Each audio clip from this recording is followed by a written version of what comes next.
Shalom adik-adik, apa kabarnya? Pasti semuanya baik-baik saja kan? Perkenalkan, nama kakak Kak Ina. Hari ini kakak Ina mau bercerita. Tapi sebelumnya Kak Ina mau tanya, ini warna apa ya? Pinter, warna putih. Baju kakak? Warna putih juga. Ya sama deh dengan kulitnya kakak, putih juga ya kan? Nah, dari halaman warna putih ini kakak Ina mau bercerita tentang kasih Allah. Allah sangat mengasihi kamu dan kakak. Allah mau kamu dan kakak menjadi anaknya dan bisa tinggal bersama dengan Allah di surga. Nah, kasih Allah itu melebihi kasih siapapun yang ada di dunia ini. Kasihnya sungguh besar, kasihnya sungguh luar biasa. Dalam bukunya Tuhan, dalam Injil Yohanes pasal 1 ayat 12 dikatakan, tetapi semua orang yang menerimanya diberinya kuasa supaya menjadi anak-anak Allah, yaitu mereka yang percaya dalam namanya. Supaya kamu bisa menjadi anak-anak Allah dan tinggal bersama dengan Allah di sorga adalah kamu harus percaya dan menerima Yesus sebagai Tuhan dan Juru Selamatmu. Kamu pasti bisa menjadi anak Allah dan kamu pasti bisa tinggal bersama dengan Allah di sorga. Nah, hari ini kakak Ina mau menceritakan sebuah kisah nyata tentang seorang pemain sirkus namanya Blondin. Suatu hari dia membuat sebuah atraksi besar di atas air terjun Niagara, air terjun terbesar di dunia. Para penonton sudah banyak yang berkumpul. Kemudian Blondin bertanya kepada para penonton, "Penonton, apakah penonton percaya bahwa saya bisa membawa gerobak kosong dari satu ujung ke ujung lain di atas seutas tali di atas air terjun Niagara ini?"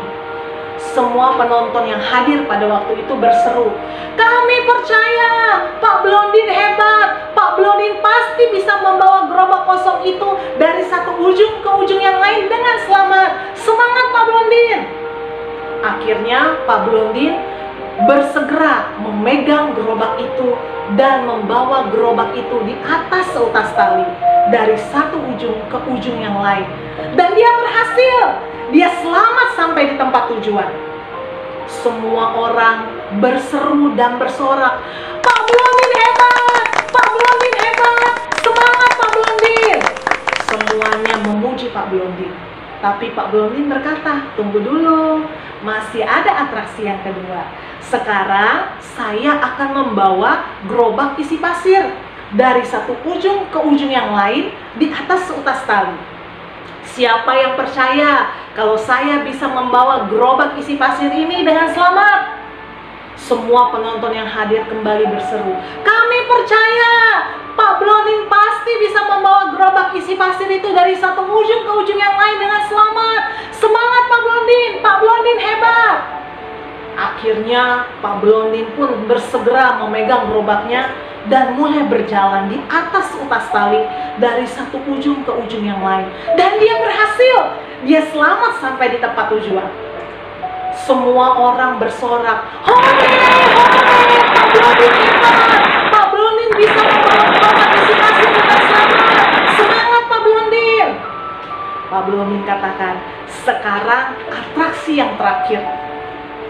Atraksi yang terakhir ini adalah saya akan membawa gerobak isi orang dari satu ujung ke ujung yang lain di atas seutas tali tadi. Siapa yang percaya kalau saya bisa selamat membawa gerobak isi orang itu dari satu ujung ke ujung yang lain itu?" Semua berseru, "Kami percaya Pak Blondin. Pak Blondin hebat. Pak Blondin pasti bisa membawa gerobak isi orang itu dari satu ujung ke ujung yang lain dengan selamat." Akhirnya Pak Blondin mendatangi salah satu penonton dan dia berkata, "Apakah kamu mau naik ke atas gerobak itu?" Jangan saya Pak Blondin. Saya belum nikah, saya belum dapat jodoh. Cari yang lain aja deh Pak Blondin." Terus Pak Blondin mencari penonton yang lain. Kemudian dia bertanya, "Bagaimana kalau kamu yang naik di atas gerobak saya?" Jangan saya punya istri, saya punya anak, nanti kalau saya jatuh mati, bagaimana dengan mereka? Tolong cari yang lain aja." Ada beberapa penonton yang ditanya oleh Bapak Blondin, tapi semuanya Mereka cuma percaya di mulut, tapi mereka nggak berani naik di atas gerobak itu. Tiba-tiba ada seorang anak kecil. Dia mengangkat tangan dan dia berseru, "Saya Pak Blondin, saya mau naik di atas gerobak itu." Wah, semua penonton kaget. Kok bisa ada seorang anak kecil yang berani mau naik di atas gerobak itu? Akhirnya anak itu dengan penuh keberanian, dia langsung naik ke atas gerobak itu. Dan Pak Blondin pun dengan semangat bersiap untuk membawa gerobak itu sampai di seberang. Waktu dia berjalan membawa gerobak itu di atas seutas tali, angin mulai bertiup. Semua orang sudah mulai ketakutan. Mereka teriak, "Ah! Ah!" Karena bisa jadi Pak Blondin jatuh bersama anak itu. Tapi ternyata Pak Blondin bisa menjaga keseimbangan. Dan akhirnya dia bisa membawa gerobak isi anak itu sampai di tempat tujuan dengan selamat. Wah, semua orang bersorak, "Wah, luar biasa anak si Pak Blondin. Pak Blondin hebat, bisa membawa gerobak isi anak itu sampai di tempat tujuan dengan selamat." Dan ternyata ada salah satu reporter yang hadir pada waktu itu. Dia ingin tahu kenapa anak itu bisa berani naik ke atas gerobak. Lalu dia bertanya kepada anak itu, "Nak, kok kamu berani sekali naik ke atas gerobak itu? Kamu tidak takut jatuh? Kamu tidak takut mati?" Lalu anak itu menjawab, "Saya tidak takut, saya berani. Karena saya percaya Pak Blondin bisa membawa saya sampai di seberang dengan selamat." "Memang kamu kenal dengan Pak Blondin?" "Iya, saya kenal. Pak Blondin itu adalah papa saya sendiri." Wah, reporternya kaget, terkejut. Ternyata anak itu memberanikan diri untuk naik ke atas gerobak itu karena yang membawa gerobak itu adalah papanya sendiri. Dia yakin papanya tidak akan mencelakakan dia. Dari kisah ini, adik-adik harus tahu bahwa untuk menjadi anaknya Allah harus mempercayakan hidup kita kepada Tuhan, menyerahkan hidup kita kepada Tuhan Yesus Kristus. Karena hanya Tuhan Yesus Kristus satu-satunya jalan ke sorga. Tidak ada jalan yang lain. Orang yang paling beruntung adalah orang yang mau percaya dan menerima Yesus sebagai Tuhan dan Juru Selamatnya. Karena dosa-dosanya pasti diampuni dan bisa tinggal bersama dengan Allah di sorga. Sekarang, maukah kamu mempercayakan hidupmu kepada Tuhan Yesus? Maukah kamu percaya dan menerima Yesus sebagai Tuhan dan Juru Selamatmu? Kalau kamu mau, kamu boleh lipat tanganmu, tutup matamu, dan tundukkan kepalamu. Ikut Kakak Ina berdoa. Katakan, "Tuhan Yesus, saya mengaku saya orang berdosa. Saya harusnya dihukum, masuk api neraka. Tapi Tuhan Yesus sangat mengasihi saya. Saya percaya Tuhan Yesus sudah datang ke dalam dunia ini, rela lahir, rela tersalib, rela mati dan bangkit untuk mengampuni dosa-dosa saya. Hari ini saya membuka hati saya mau pilih Tuhan Yesus menjadi Tuhan dan Juru Selamat saya, tinggal di hati saya, mengubah hidup saya, bertahta atas hidup saya dari sekarang sampai selamanya. Di dalam nama Tuhan Yesus. Haleluya. Amin. Puji Tuhan. Sekarang kamu sudah menjadi anaknya Tuhan Yesus.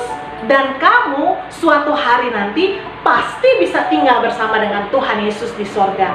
Ingat baik-baik, hanya orang yang punya Tuhan Yesus sebagai Tuhan dan Juru Selamatnya bukan mudah-mudahan masuk sorga, bukan mungkin masuk sorga, bukan semoga masuk sorga, tapi pasti masuk sorga. Karena jaminannya adalah Tuhan Yesus sendiri. Sekarang Kak Ina mau baca lagi Yohanes 1 ayat 12 tadi. Kata semua orang dan kata mereka, ganti nama kamu ya. Kak Ina kasih contoh. Coba buka Alkitabnya di rumah. Injil Yohanes pasal 1 ayat 12. Yang sudah bisa baca boleh baca sendiri. Yang belum bisa baca minta tolong mama atau papanya membacakan bagi kamu ya. Kata semua orang dan kata mereka diganti nama sendiri. Contoh, Injil Yohanes pasal 1 ayat 12.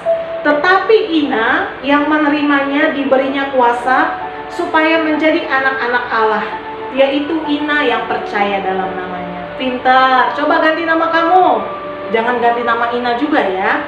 Sekali lagi, tetapi Ina yang menerimanya diberinya kuasa supaya menjadi anak-anak Allah, yaitu Ina yang percaya dalam namanya. Amin. Nah, kamu sekarang sudah menjadi anak Allah. Kamu pasti tinggal bersama dengan Allah di sorga. Tuhan Yesus sudah ada dalam hidupmu, ya. Tuhan Yesus yang akan menolong kamu.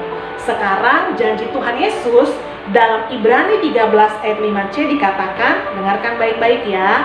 Ibrani 13 ayat 5c, aku sekali-kali tidak akan membiarkan engkau, dan aku sekali-kali tidak akan meninggalkan engkau. Kita ambil ayat yang terakhirnya ya. Aku sekali-kali tidak akan meninggalkan engkau. Coba angkat 5 jarinya. Boleh sebelah kanan, boleh sebelah kiri. Ikut Kakak Ina ya. 1, 2, 3. Aku sekali-kali tidak akan meninggalkan engkau. Siapa yang bicara ini? Yang mengatakannya adalah Tuhan Yesus. Makanya kata aku kita ganti dengan nama Tuhan Yesus. Dan engkau kita ganti dengan nama masing-masing ya. Kalau namanya Ina, kalau namanya Mary, namanya Joko, sebut nama masing-masing. Coba sekali lagi angkat 5 jarinya, ikut sama-sama. Tuhan Yesus sekali-kali tidak akan meninggalkan Ina. Pintar sekali. Semuanya hebat ya. Ingat janji Tuhan. Tuhan Yesus tidak akan pernah meninggalkan kita. Coba sekarang angkat tangan yang sebelahnya. 5 jari lagi ya. Dalam Ibrani 13 ayat 6b ada janji Tuhan juga bagi kamu. Ikut sama-sama ya. Tuhan Yesus adalah penolongku. Sekarang kunya kamu ganti nama kamu sendiri. Coba angkat lagi 5 jarinya. 1, 2, 3. Tuhan Yesus adalah penolong Ina. Pintar sekali. Ingat janji Tuhan dalam hidupmu dan pegang janji Tuhan dalam kehidupan kamu, bahwa Tuhan Yesus tidak akan pernah meninggalkan kamu dan Tuhan Yesus pasti akan selalu menolong kamu. Nah, ketika kamu sudah menjadi anak Allah, Allah ingin kamu bertumbuh dan mengenal Dia lebih baik lagi. Ceritanya sampai di sini. Terima kasih. Tuhan Yesus memberkati. Shalom.